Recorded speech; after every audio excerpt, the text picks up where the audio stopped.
Bonjour tout le monde et bienvenue à un autre épisode des Berceuses occultes. On arrive bientôt à la fin de la saison 1 puisque la saison 1 va avoir 8 épisodes.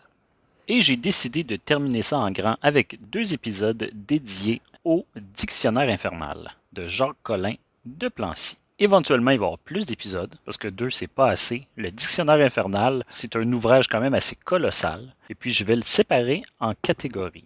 Aujourd'hui, par exemple, on va se concentrer sur le sabbat et la sorcellerie. Et pour ceux qui ont peur de s'ennuyer entre les 2 saisons, je vais continuer à faire du matériel du côté Patreon, entre autres avec une exclusivité que j'ai appelée les chants, où je fais la lecture par chapitre de certains ouvrages, dont entre autres la Divine Comédie de Dante et l'Épopée de Gilgamesh. Je travaille également à la réédition du Dragon Rouge avec des nouvelles illustrations et quelques ajouts. Ça devrait être disponible d'ici septembre ou octobre. Le PDF va être gratuit sur le Patreon, sinon ça va être en vente en version papier, probablement sur Amazon. Et je vais le vendre au prix le plus bas possible. Si tout se passe bien, la saison 2 devrait commencer d'ici décembre de cette année. Finalement, j'en profite pour vous remercier. Le podcast est de plus en plus écouté et ça fait bien plaisir. Merci également aux 2 membres Patreon, Véronique et Dominique. Éventuellement, il y aura du matériel exclusif, un peu plus que qu'est-ce qu'il y a pour l'instant.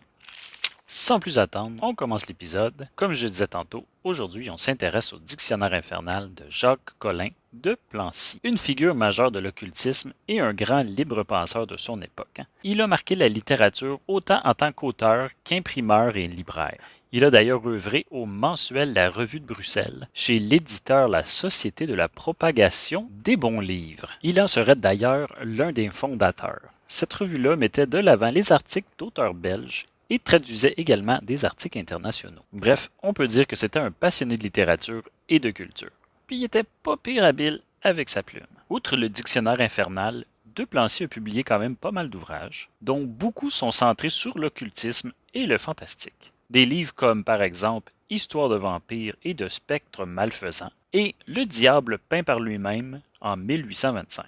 Après 1839, son œuvre prend quand même une autre sorte de tournure après que De Plancy ait retrouvé sa foi. À partir de là, tous ses ouvrages afficheront l'approbation officielle de l'Église. Le fun est fini, comme on dit. Le Dictionnaire infernal suit une certaine tradition populaire chez les démonologues de cataloguer les démons, un peu comme le Pseudo-Monarchia Diamonum et le grimoire La Petite Clé de Salomon. Par contre, le Dictionnaire infernal est certainement la tentative la plus aboutie. C'est un ouvrage vraiment ambitieux.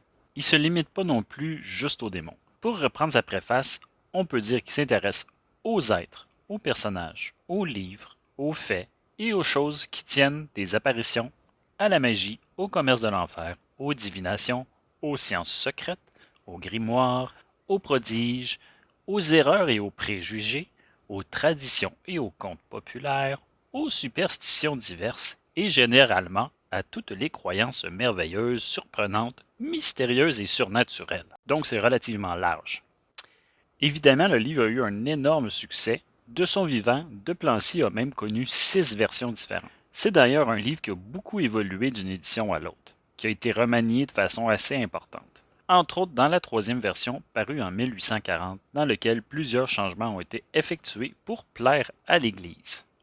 L'ouvrage est souvent divisé en 2 volumes, c'est quand même assez massif. Les premières éditions n'étaient pas illustrées, donc il existe des versions sans illustration. Et si vous pensez vous le procurer, magasinez-le bien et préférez une version illustrée, ça vaut vraiment la peine. Les illustrations sont magnifiques. Pour certaines, c'est des gravures quand même assez complexes.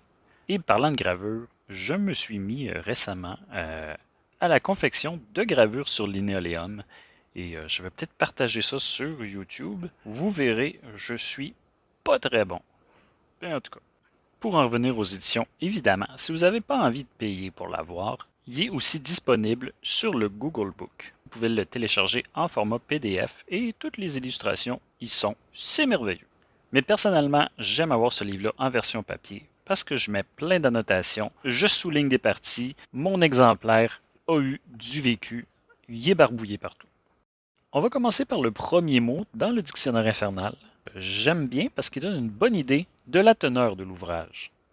Donc c'est Aaron, magicien du bas empire, qui vivait du temps de l'empereur Manuel Comnène. On compte qu'il possédait les clavicules de Salomon. qu'au moyen de ce livre, il avait sous ses ordres une légion de démons, et il se mêlait de nécromancie. On lui fit crever les yeux, après quoi on lui coupa la langue, et ce ne fut pas là une victime de quelque fanatisme. On le condamna comme un bandit. On avait trouvé chez lui, entre autres abominations, un cadavre qui avait les pieds enchaînés et le cœur percé d'un clou. Bon, pour ma part, j'ai les clavicules de Salomon, mais je ne contrôle pas de légion de démons. Jeannette Abadie, jeune fille du village de Cibourg ou Cibourreau en Gascogne. De l'encre dans son tableau, L'inconstance des démons raconte que Jeannette d'Abadie, dormant un dimanche pendant la Sainte Messe, comme une tout croche, se fit emporter au sabbat par un démon qui en profita. À noter qu'on ne fait ni le sabbat le dimanche ou à heure de Sainte Messe, parce qu'il s'agit d'un temps où les démons ont très peu de joie. C'est important de le spécifier. Elle trouva au sabbat grande compagnie et vit que celui qui présidait avait deux visages, comme Janus, remarqua des crapauds royalement vêtus et très honorés, et fut scandalisée des débauches auxquelles se livraient les sorcières. Du reste, elle ne fit rien de criminel et fut remise à son logis par le même moyen de transport qui l'avait amenée. Elle se réveilla alors et ramassa une petite relique que le diable avait eu la précaution d'ôter de son cou avant de l'emporter. Il paraît que le bon curé, à qui elle confessa son aventure, lui fit comprendre en vain les dangers qu'elle avait courus. Elle retourna au sabbat et fit sans scrupule tout ce que Satan et ses représentants lui conseilla de faire, se disant à elle-même qu'en faisant le mal prescrit, elle n'était pas responsable. Sacrée Jeannette. Blocula. Vers l'année 1670, il y eut en Suède, au village de Mora, dans la province d'Elfdalin, une affaire de sorcellerie qui fit grand bruit. On y envoya des juges, 70 sorcières furent condamnées à mort, une foule d'autres furent arrêtées, et 15 enfants se trouvèrent mêlés dans ces débats. On disait que les sorcières se rendaient la nuit dans un carrefour, qu'elles y invoquaient le diable à l'entrée d'une caverne en disant 3 fois « Entassé, viens et nous porte à Blocula ». C'était le lieu enchanté et inconnu du vulgaire où se faisait le sabbat. Le démon entassé leur apparaissait sous diverses formes, mais le plus souvent en juste corps gris, avec des chausses rouges ornées de rubans, des bas bleus et une barbe rousse, ainsi qu'un chapeau pointu. Il les emportait à travers les airs à Blocula, aidés d'un nombre suffisant de démons, pour la plupart travestis en chèvres. Quelques sorcières, plus hardies, accompagnaient le cortège à cheval sur des manches à balai. Celles qui menaient des enfants plantaient un pic dans le derrière de leurs chèvres. Tous les enfants s'y perchaient en califourchon à la suite de la sorcière et ils faisaient le voyage sans encombre. C'est ce qui s'appelle voyager à cul de chèvre, si vous vous posez la question. C'est pas un terme qui existe, c'est moi qui l'ai inventé. C'était un moyen de transport assez commun au Moyen Âge. L'été, si vous allez au Vieux-Port de Montréal, vous pouvez même essayer l'expérience. C'est un peu comme un tour de calèche, mais c'est un peu moins confortable. En tout cas, quand ils sont arrivés à Blocula, ajoute la relation, on leur prépare une fête. Ils se donnent au diable, qu'ils jurent de servir. Ils se font une piqûre au doigt et signent de leur sang un engagement ou un pacte. On les baptise ensuite au nom du diable, qui leur donne des raclures de cloches. Ils les jettent clan l'eau en disant ces paroles abominables, de même que cette raclure ne retournera jamais aux cloches dont elle est venue, que mon âme ainsi ne puisse jamais entrer au ciel. La plus grande séduction que le diable emploie est la bonne chair, et il donne à ces gens un superbe festin qui se compose d'un potage aux choux et au lard, de bouillie d'avoine, de beurre, de lait et de fromage. Parce qu'on sait que Lucifer n'a pas son pareil pour barater le beurre. Après le repas, ils jouent et se battent. Et si le diable est de bonne humeur, il les rosse tous avec une perche. Ensuite, de quoi, il se met à rire à plein ventre. D'autres fois, il leur joue de la harpe. Ça, c'est quand même fin. Les aveux que le tribunal obtint apprirent que le fruit qui naissait du commerce des sorcières avec les démons était des crapauds et des serpents. Des sorcières révélèrent encore cette particularité qu'elle avait vu quelquefois le diable malade, et qu'alors il se faisait appliquer des ventouses par les sorciers de la compagnie. Le diable enfin leur donnait des animaux qui les servaient et faisaient leur commission. À l'un un corbeau, à l'autre un chat, qu'ils appelaient emporteurs, parce qu'on les envoyait voler ce qu'on désirait et qu'ils s'en acquittaient habilement. On leur enseignait à traire le lait par charme, de cette manière. Le sorcier plante un couteau dans une muraille, attache à ce couteau un cordon qu'il tire comme le pis d'une vache, et les bestiaux qu'il désigne dans ses pensées sont traits aussitôt, et cela jusqu'à épuisement. Ils employaient le même moyen pour nuire à leur ennemi, qui souffrait de douleurs incroyables pendant tout le temps qu'on tirait le cordon. Ils tuaient même ceux qui leur déplaisaient en frappant l'air avec un couteau de bois. Sur ces aveux, on brûla quelques centaines de sorciers, sans que pour cela il y en eût moins en Suède. Mais ce qui est surprenant, c'est que les mêmes scènes de magie se reproduisent en Suède de nos jours.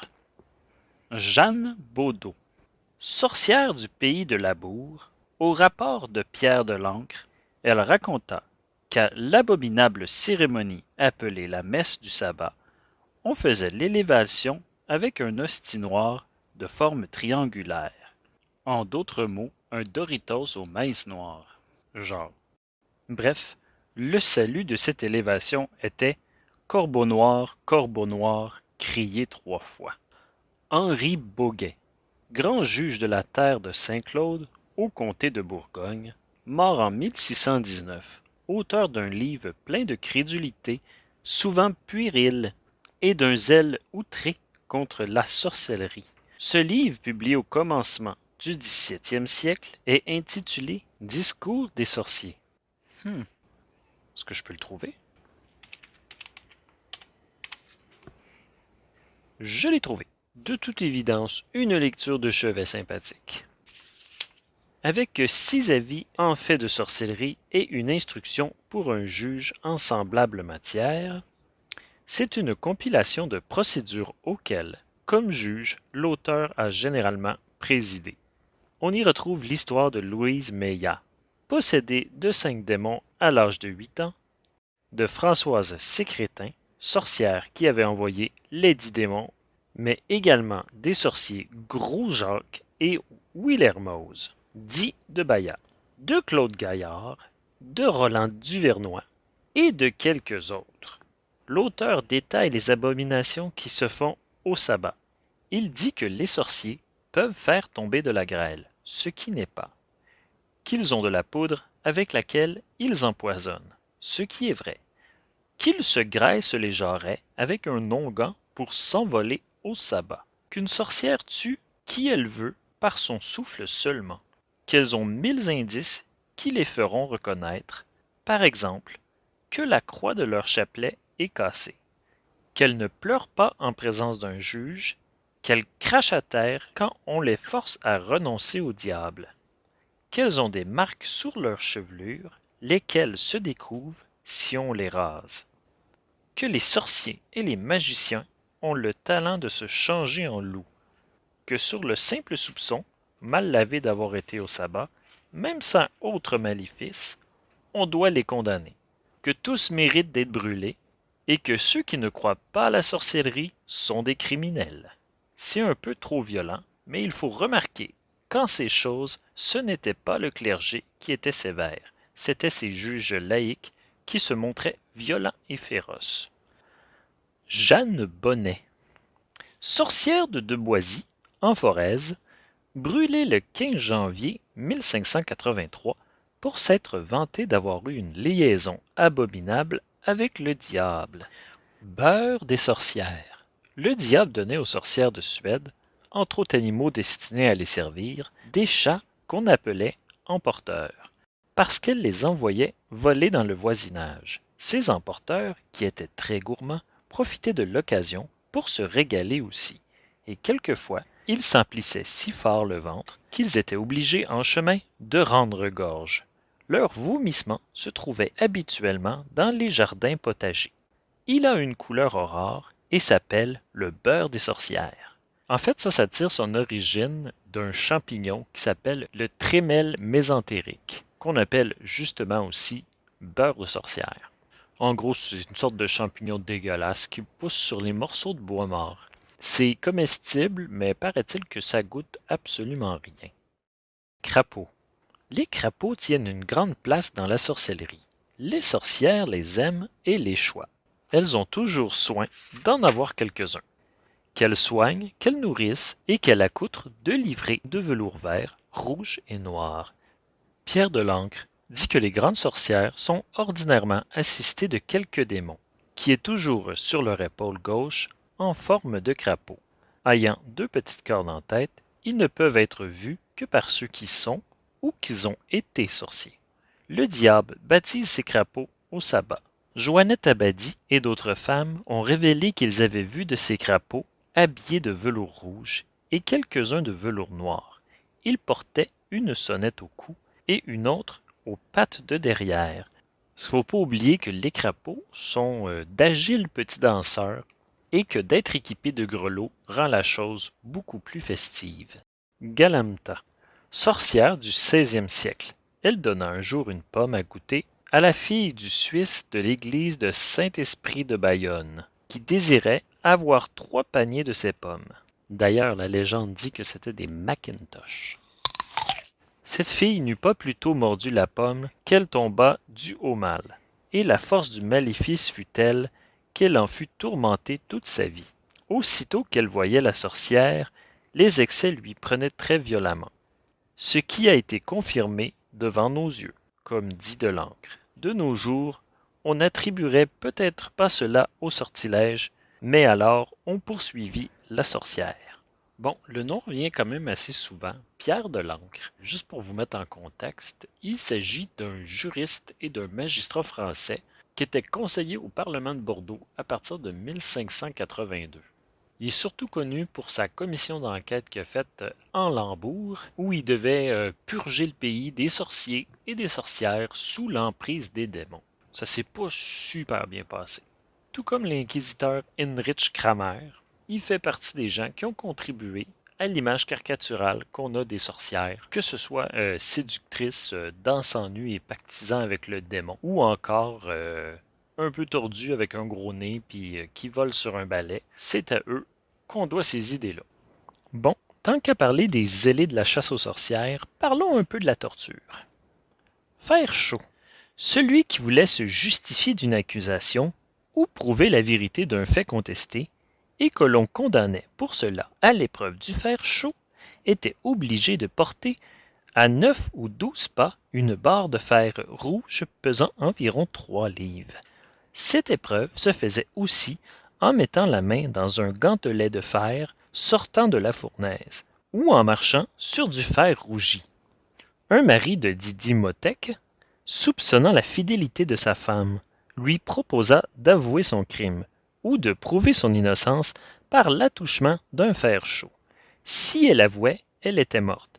Si elle tentait l'épreuve, elle craignait d'être brûlée. Elle eut recours à l'évêque de Didymotech. Elle lui avoua sa faute en pleurant et promit de la réparer. L'évêque, assuré de son repentir, et sachant que le repentir vrai restituait l'innocence, lui dit qu'elle pouvait, sans crainte, se soumettre à l'épreuve. Elle prit un fer rougi au feu, fit 3 fois le tour d'une chaise, l'ayant toujours en main, et le mari fut pleinement rassuré. Eau bouillante.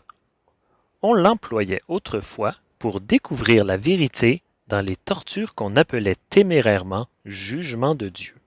L'accusé plongeait la main dans un vase plein d'eau bouillante pour y prendre un anneau suspendu plus ou moins profondément.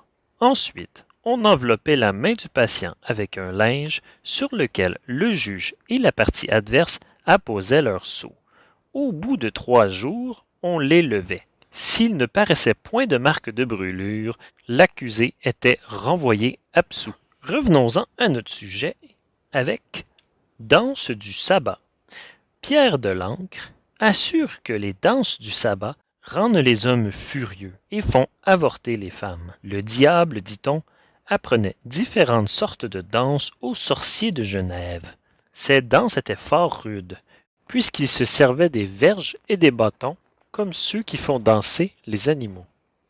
Il y avait dans ce pays une jeune femme à qui le diable avait donné une baguette de fer qui avait la vertu de faire danser les personnes qu'elle touchait. Elle se moquait des juges durant son procès et leur protestait qu'ils ne pourraient la faire mourir.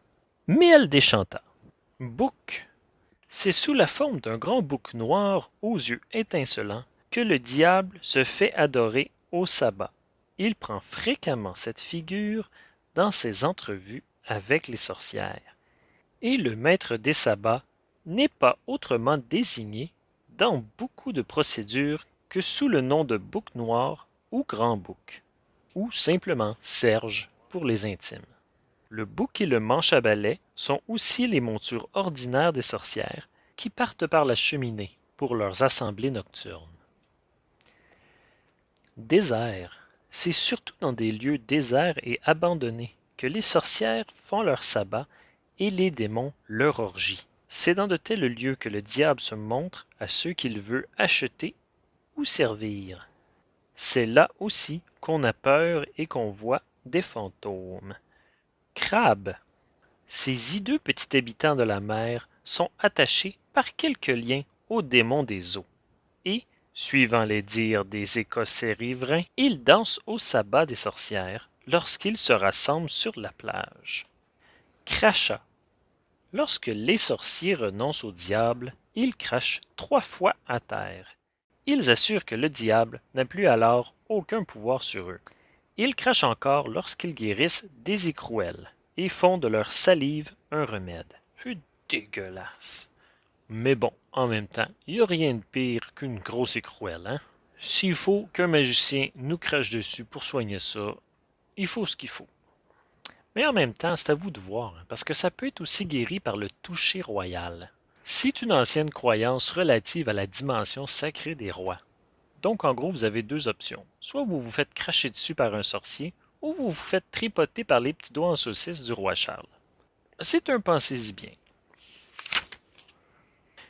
Berthomé du Lignon, dit Champagnat, sorcier jugé à Montmorillon en Poitou, dans l'année 1599. Il avoua que son père l'avait mené au sabbat dès sa jeunesse, qu'il avait promis au diable son âme et son corps, qu'à la Saint-Jean dernière, il avait vu un grand sabbat où le diable faisait danser les gens en rond, qu'il se mettait au milieu de la danse en forme de bouc, donnant à chacun une chandelle allumée avec laquelle ils allaient lui baiser le derrière, que le diable lui octroyait à chaque sabbat 40 sous en monnaie, et des poudres pour faire des maléfices, que quand il le voulait, il appelait le diable, qui venait à lui comme un tourbillon, que la nuit dernière, il était venu le visiter en sa prison, et lui avait dit qu'il n'avait pas moyen de le tirer d'où il était. Il dit encore que le diable défendait à tous les siens de prier Dieu, d'aller à la messe, de faire leur Pâques, et que pour lui, il avait fait mourir plusieurs personnes et plusieurs bêtes au moyen des poudres qu'on lui donnait au sabbat. C'est ce qui termine les lectures concernant le sabbat et les sorcières du dictionnaire infernal. Bon, il y a encore beaucoup d'éléments entourant la sorcellerie dans le livre et je vous conseille fortement de vous le procurer. Ça vaut la peine. Et puis pour ceux qui sont intéressés par les gravures sur le sujet, gravure ou peinture, je vous conseille d'aller jeter un œil à l'œuvre de Goya. Il a fait plusieurs toiles sur le sujet des sorcières et du sabbat, dont la populaire Le sabbat des sorcières, sur lequel apparaît le fameux bouc, et c'est probablement sa représentation la plus populaire. Il a aussi réalisé Le vol des sorcières en 1797. C'est une superbe toile sur fond noir avec des sorcières qui volent au centre de la toile. Très réussi et aussi très troublant. Et d'ailleurs, parlant de Goya, il y a un excellent film qui est sorti en 2006, Les fantômes de Goya, et ça baigne dans les injustices de l'Inquisition. C'est très intéressant et je vous le conseille. Et bien sur ce, à la semaine prochaine je vous invite à aller visiter mon Instagram et pourquoi pas vous abonner à mon compte YouTube.